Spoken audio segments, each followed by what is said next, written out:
Of all the crimes committed at the Auschwitz-Birkenau death camps, it is those that were committed by one man that stand above the rest, due to their sadistic nature. Dr. Josef Mengele used the prisoners of Auschwitz-Birkenau to conduct twisted experiments in the pursuit of racial purity, eugenics, and often his own debauched desires. His favoured subjects were children, especially twins. In this video, we will be looking at the life and crimes of the Nazi that gained the name the Angel of Death. Josef Mengele was born on the 16th of March 1911. He was the heir to a family business that made farming equipment. During his childhood, he suffered numerous illnesses and fell behind with his schoolwork, though this only spurred on the young child to study even harder. As a young university student of philosophy, he became engrossed in the racial ideology of Alfred Rosenberg. Rosenberg was an early member of the Nationalist Socialist Party, and was even the head of the party whilst Hitler was imprisoned following the failed Munich Putsch. But it was his racial theories that drew the young Mengele.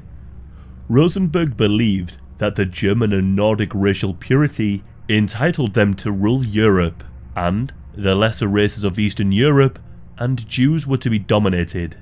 Such thinking was actually relatively common at this time, and so this was merely the start.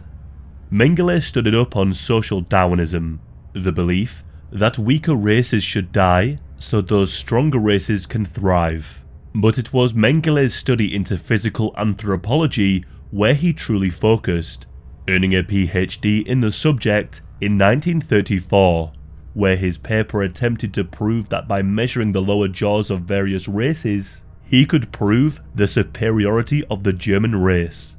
Mengele's route to joining the Nazi Party began in 1931, when he joined Der Stahlhelm, a Free Corps paramilitary group. The group believed in re-establishing the German monarchy and opposed the harsh restrictions of the Treaty of Versailles. This group merged with the Nazi Sturmabteilung, otherwise known as the Brown Shirts, in 1933 following the Nazi seizure of power. After earning his PhD, Mengele joined the Institute for Hereditary Biology and Racial Hygiene, working under Dr. Verscheuer. Dr. Verscheuer in particular studied the genetic and environmental differences between twins, something that Mengele would pick up from his teacher and carry with him to his time at Auschwitz-Birkenau. It was during this time that Mengele studied to become a doctor and joined the Nazi Party, and then later the SS.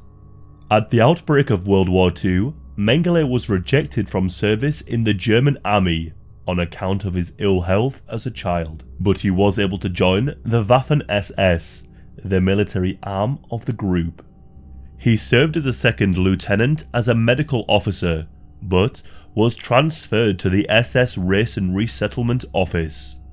The main goal of the office was to arrange marriages for SS members, and to investigate the racial purity of the wife's family.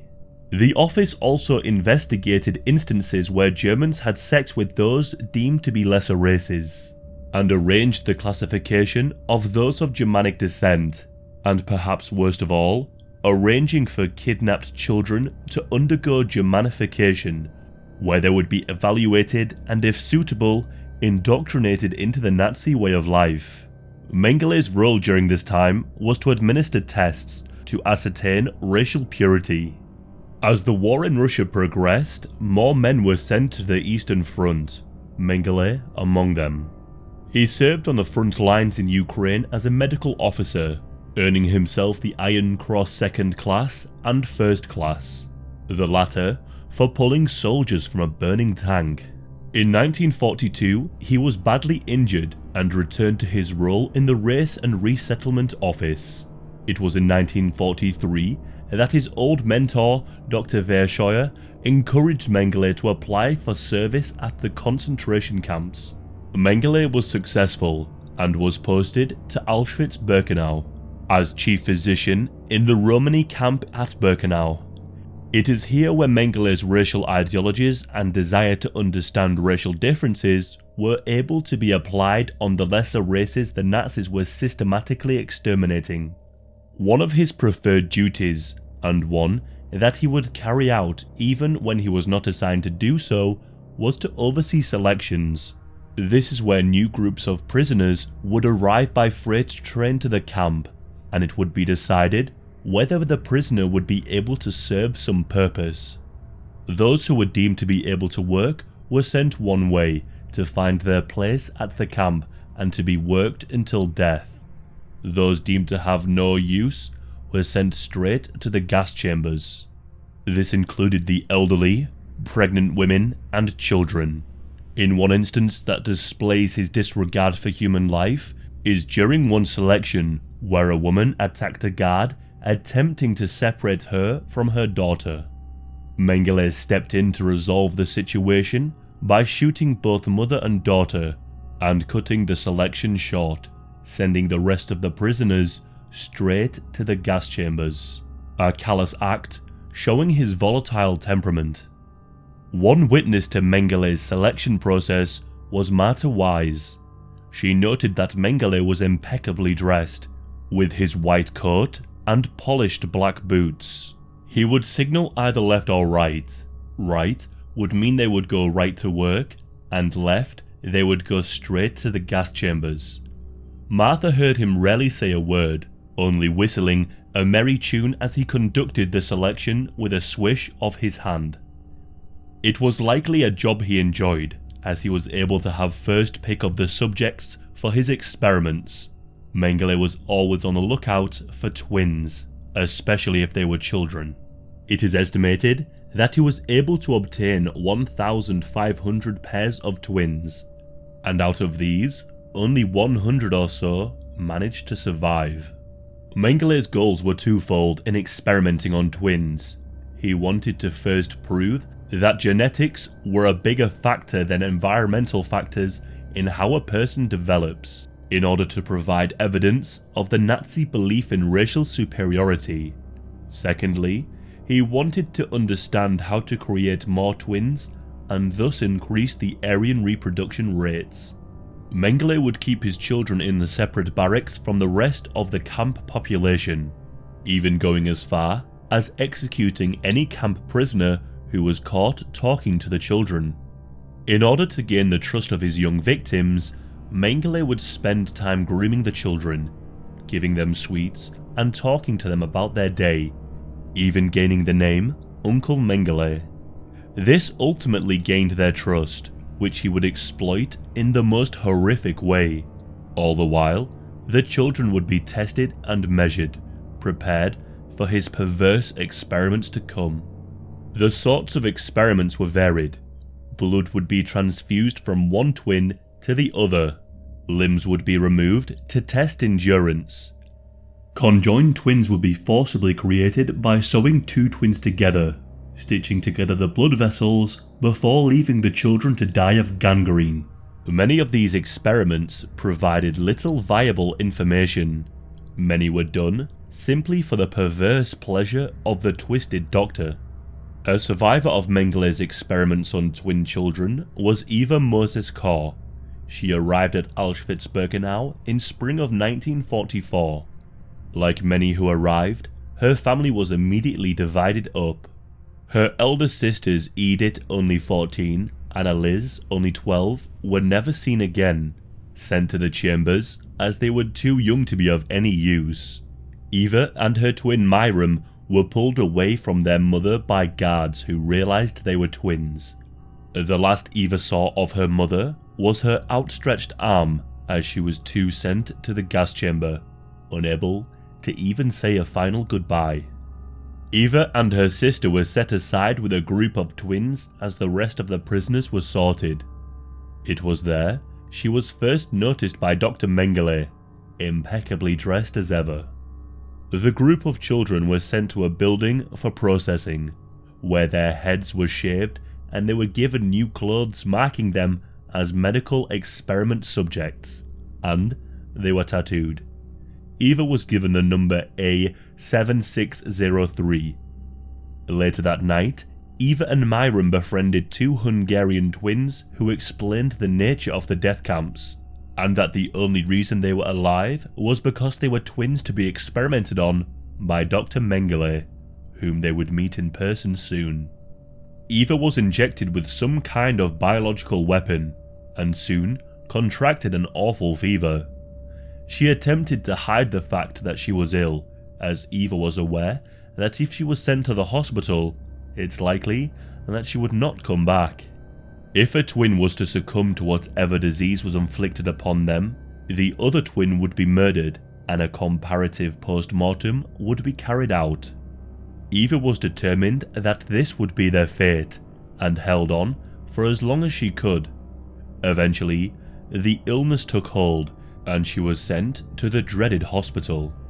Once there, Mengele and a group of Nazi doctors examined her. Mengele coldly commented, "She is so young. Too bad, she'll be dead in 2 weeks." Eva was given no food or water or medication. She had to drag herself to a tap in the barracks in order to survive.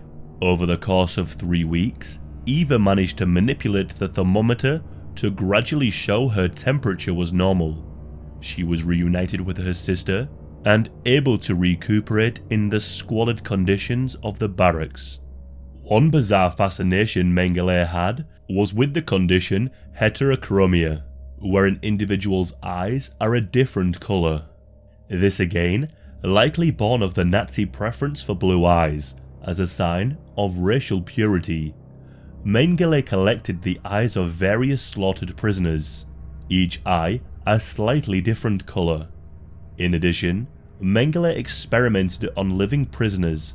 He injected adrenaline or dye directly into the eyes, in hopes of changing the eye colour. Another series of experiments Mengele would carry out was into the reproductive organs. This would be as crude as you can imagine. It would involve injections directly into the woman's uterus, the goal being to sterilize the victim. Other times, it would be with various instruments and cuts that a woman would be rendered infertile. Men and boys would be castrated, perfecting and understanding the most efficient ways to enact mass sterilization on undesirable populations.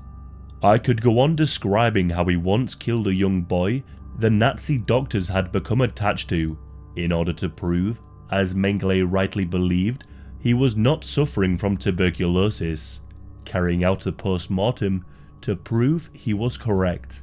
I could describe how he in one instance ordered the deaths of 600 people infected with typhoid, had their barracks cleaned and repopulated, repeating the process to control the spread of the disease.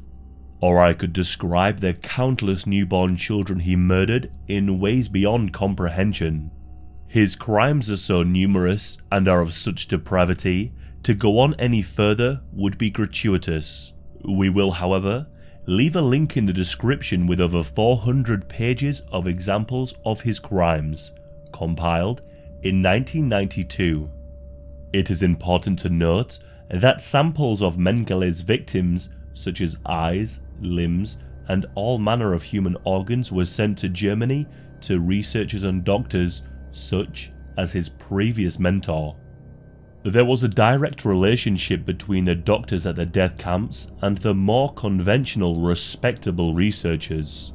These respectable doctors were able to exploit and reap the benefits of the doctors at the camps, who, like Mengele, were eager to establish themselves as reputable doctors, willing to go to any extreme to reach this goal. What is shocking is that Dr. Verschoyer was never tried for his research nor for his role in the Nazi racial theory practices that relied upon the work of the death camp doctors. In January of 1945, it was cleared that the Red Army would be arriving at the camp in the coming days. The SS guards set about destroying the gas chambers and crematoriums, and arranged for the remaining prisoners to be marched westward. Mengele was able to evade capture by the Red Army as a member of the SS, and was able to disguise himself as a regular German soldier. He was transferred to American custody, but was ultimately released, where he lived a quiet life as a farmhand in Bavaria. As his name came up many times during the Nuremberg trials, Mengele set about obtaining a Red Cross identification card under a false name, and like many Nazis, fled to South America. He found refuge in Argentina and lived as a carpenter, though it is believed he did practice medicine. He eventually moved to Paraguay and then Brazil. During these years, he was even able to go by his own name. In 1979, Mengele suffered a stroke whilst he was swimming, and he drowned to death. Mengele managed to evade capture both after the war and by the many Nazi hunters operating in South America. Instead, he died an unrepentant Nazi, still clinging to his racial theories. Mengele was never brought before the courts, though he was tried and found guilty in absentia for his crimes against humanity. The name Dr. Josef Mengele will forever carry with it the horror and depravity of the death camps. The stark contrast between his charm, good looks, and well-kept appearance, and the horrific and callous regard for human life is jarring. Mengele was never more in his element than when deciding on the fate of those he considered his racial inferiors, or when he was experimenting on children. My own words may help to give context to the facts of Mengele and his twisted actions, but it is much more important that we take the time to listen to the victims. I will be including several links to videos and transcripts of the survivors to Mengele's actions. By taking the time to listen, we can perhaps get as close as possible to the justice that was denied to his victims.